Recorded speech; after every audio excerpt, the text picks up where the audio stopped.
Morning, everyone. So today I'm going to talk to you a little about the power of storytelling. In part because I think this is an essential part of all of life in human history. Storytelling, simply put, is part of all of human history. I think if we go back to the times of cave paintings, or mythology, or religious texts, historical narratives, novels, and even up to something like Walt Disney, what they all share in common is storytelling is something that tries to advance the human consciousness. So what I'd like to do today is I'd like to talk a little about why I think storytelling is essential and matters and why it's important, then perhaps share a little story of my own, and then shift into kind of analyzing my story to think about, in my opinion, what makes for an effective story. So with that, I'd start with storytelling is a movement of change. That's why it matters. Simply put, storytelling can create a change in emotions, a change in perspective, and a change in society itself. Stories matter. Stories can move more people to do great things. Stories are the vehicle of change. They can enrich the lives of individuals and can change entire communities. Stories can spark emotions. Stories can tap into a part of our character and a part of our being that connects all human beings across this earth. Stories make us feel joy, happiness, anger, sorrow, love, all emotions that we all have and can all tap into.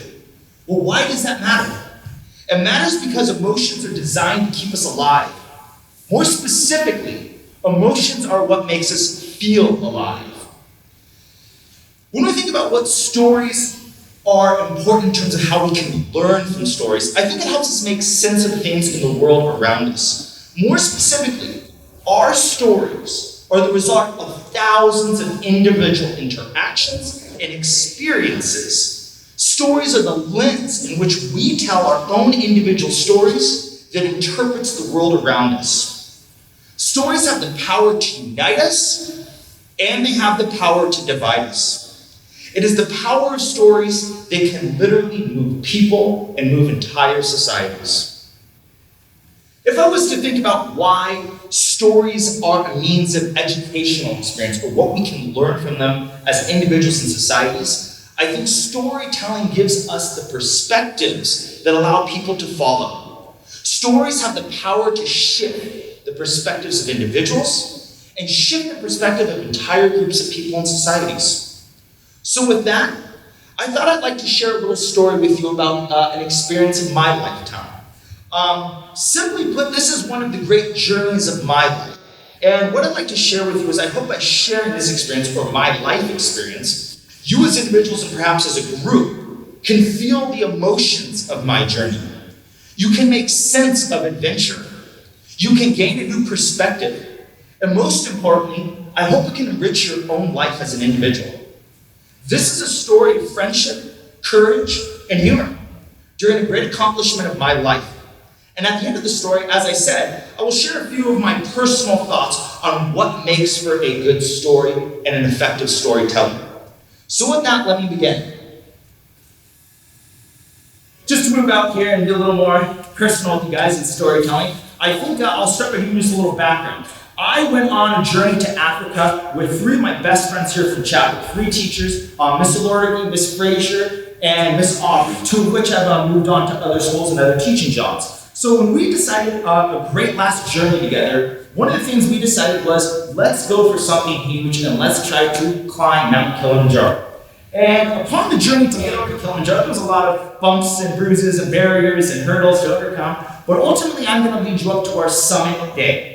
Now, when we arrive at the summit camp, you're at about 16,500 feet. Now, at 16,500 feet, that is higher than anywhere on the continental United States. To this point in my life, the highest in altitude I had been was 14,000 feet. So for me, this was not only just about a mental and psychological challenge, there was going to be a physical challenge element of this as well. Now, to summit Mount Kilimanjaro, you arrive at your summit camp at around noon in the middle of the day before your summit push. You meet in your tent and you have a little kind of powwow with your with your climbing leader. And what the climbing leader tells you is what you can expect throughout the night, how things are going to go. And when I say throughout the night, the reason is because you do not start your climb until 9 p.m. at night. That means your entire summit climb from 16,000 feet to 20,000 feet will take place between the hours of 9 p.m. and noon the next day. So with that, you retire to your tent and you're meant to sleep. Take a nap, because you've got a big day ahead of you in addition to the 6 big days you had prior to this. And as you can imagine, you don't sleep. You're sitting there, you're scared, you're nervous, you don't know what to expect. It's basically this great unknown and uncertainty that you're about to step into. So from that moment, I kind of laid in my tent and I thought about, what is this journey? I tried to envision. I tried to have this moment of thinking of clarity. What is this going to be like, and can I do it? So at 9 p.m., we got awoken from our tents, and when I say awoken, more or less mentally awoken, time to move. So we throw on our gear, we head out of the tent, and sure enough, we start our climb up Mount Kilimanjaro to the summit. Now, as we're going up this summit push, it's freezing cold. Specifically, our climb leader said it's -5. I'm like, no, it can't be -5. What do you mean -5? And then I remember we're the only place that does Fahrenheit. So I had to do a quick conversion in my head. I'm like, okay, it's like 20 degrees or so. So as we're going up, I'm getting a little cold, but as we get moving, you start to warm up. Your body starts to warm up because you have this huge amounts of layers on you. And as we began to go, about an hour into our climb, snow began to come in.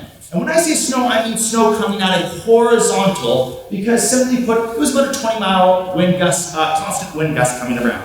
So here we are walking up the mountain with our headlamps in this whiteout conditions of storm with my 4 best friends, our 2 guides and a porter, and we're heading up this mountain with about 200 other people with headlamps on themselves. And as we're going up this mountain, you can slowly see, by groups of about 5 or 10, headlights starting to go back down the mountain. People turning around and stopping, giving in. And as I saw more and more lamps go back past us and headed down, I began to get nervous. I began to question my own being, and I began to question my own skills. Can I make it? Should I be doing this? And as I kept thinking that, I began to have the obvious emotion of doubt began to creep into me. Now that's an amazing thing to tap into, because I think one of the stories of human history is the moments when humans find out what is within them to push past barriers and past whether it's mental or physical walls that they were not sure or aware that they had within themselves. And for me, this was that moment where I felt it. And as I began to feel the pressure building and building inside my body, building inside my stomach, the nerves, the anxiety, the stress, I began to feel time for me to turn around. Now at the 18,000-foot mark, there's your last stopping point behind this little outcropping of rocks. And as I sat there for our last 15-minute break, I began to think it wasn't good. I'm not doing okay. I need to turn around. It's time for me to head back down to a safe level.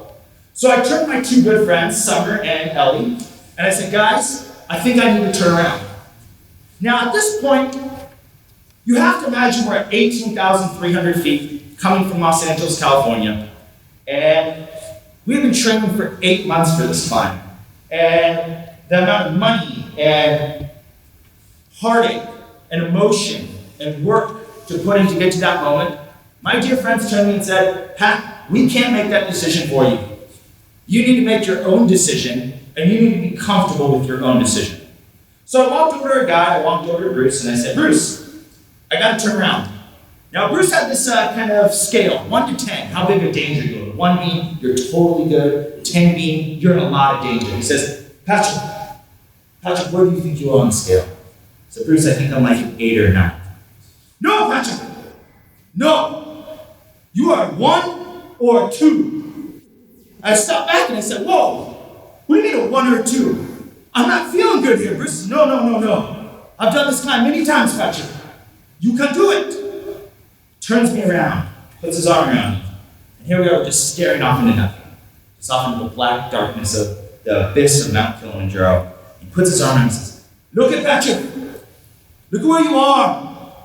Look at where you are standing and where you have come from.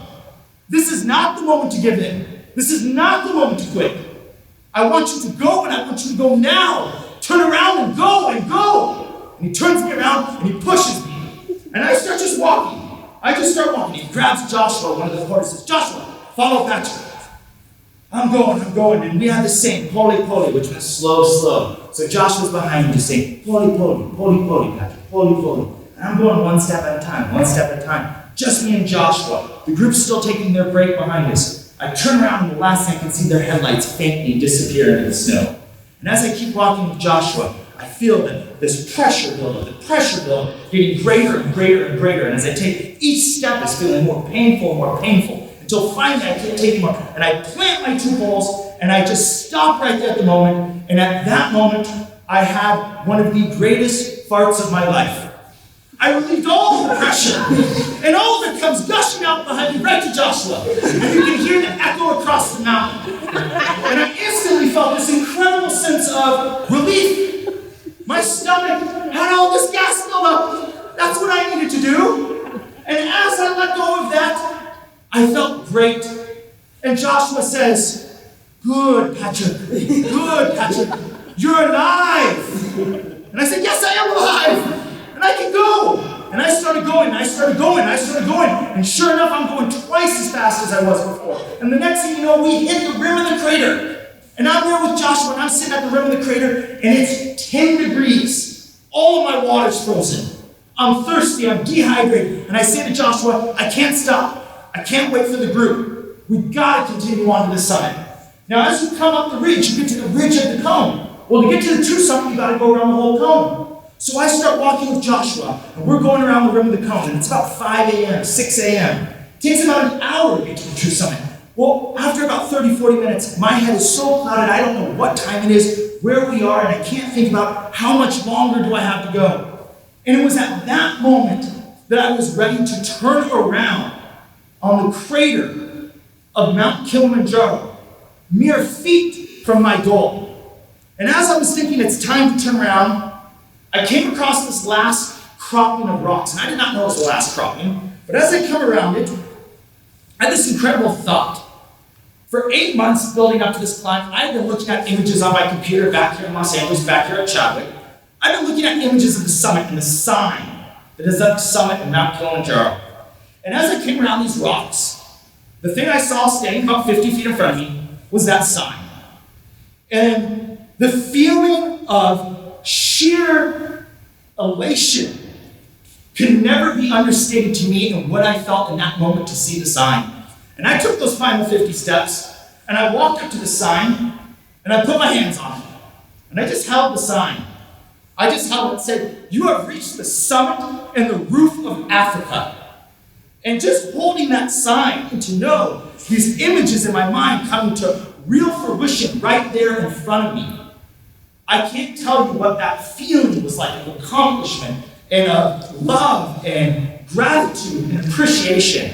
And I went with Joshua and we sat down, and there was 2 other people at the summit, 4 of us all together, and we sat down together, and the sun is starting to just come up on the horizon, and Joshua pulls out of his pocket inside his coat an orange crush. Did not freeze. And Joshua opens it up. First off, I was like, "How did you hold on to that the whole time? I was dying for something. Give me some thirst. Give me something." He opens that bottle, and there I was, sitting on the summit of Kilimanjaro, drinking my orange crush with Joshua, watching the sunrise over the African plains. And for me, it was perhaps the greatest moment where I realized I had something within myself that I did not know I had. And if I did not take the opportunity for an adventure, maybe I never would find out what I had inside me all along my whole life. And to tap into that was something that will carry with me for the rest of my life. And it's something that I will forever remember as the moment where I discovered a lot about who I am, what I'm capable of, and what the human spirit is capable of. Now, from that story, I'd like to talk a little about why I think stories can be so great and what can make stories great. That is me about 2 days before the summit climb. Just so you're aware, basically that's the starting point before you start to get to the main ridge lines. What makes for a good story? First, you gotta use details. If you noticed, hopefully I brought enough details within the story that it immersed you yourself within the experience. You want to bring the experience alive for your audience and the individuals listening to you. Sharing personal stories can make you vulnerable, but it is that vulnerability that will connect you to people. We all have vulnerabilities, and it's when we share those that we connect with each other as a human experience. Third, flaws are very interesting. Don't shy away from it.